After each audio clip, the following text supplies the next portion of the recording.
Hi, my name is Dr. Amanda McWhirt. I'm a horticulture extension specialist with the University of Arkansas, and we are down here at the Southwest Research and Extension Center in Hope, Arkansas for the Southwest Horticulture Field Day.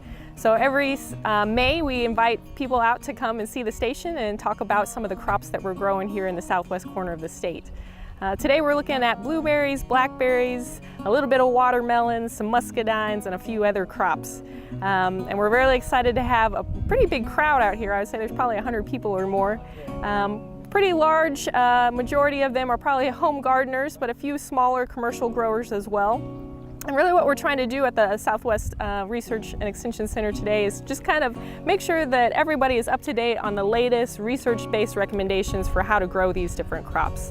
So for example, on blueberries, we're talking about the major different types, the major different varieties, how to be really selective in choosing a variety that's going to do well in your area, and then how to get that soil prepped up so that the planting is going to be successful, and then kind of how to manage that crop over the first several years. You know, people are really aware of the health benefits of eating fresh berries, and it's kind of fun to work, you know, on your own and be able to grow them and then take them directly into the kitchen and eat them. And I'll attest that the flavor on a fresh strawberry, blueberry, or blackberry that is fresh picked off of the bush is completely different than one that you go into the grocery store and, you know, has been shipped across the country and been refrigerated for several days. And so I think definitely people are really interested in being able to grow their own food in their backyard. And you know, really for us, strawberries, blueberries, and blackberries can all be successfully grown here in the state of Arkansas. Even under the tough conditions that we've had this past spring, we're still seeing crops coming off. You know, strawberries have suffered more than the other two crops, just being earlier, being lower to the ground with all the heavy rainfall that we've had some disease issues.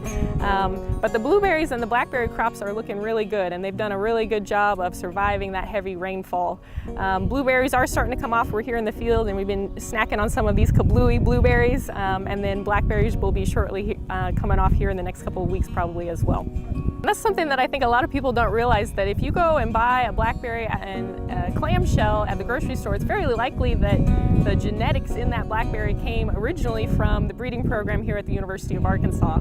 And for our growers here, I think it's really key to know that we have that resource here, that, you know, John and Dr. Worthington, our new breeder, are both working really hard to select, just like you said, those blueberries, those blackberries, those muscadines, and peach varieties that are adapted for our unique climate here in Arkansas. And so that goes a long way to setting us up for success in trying to grow these crops, because they've been selecting and working hard to make sure that those varieties are going to be really well adapted to our fluctuating temperatures and our high heat and our disease pressure, and are going to be successful. So I hope people make sure that when you're selecting those varieties, be aware of the Arkansas releases, because they're very likely to do better than some of the varieties that may have been developed in other climates.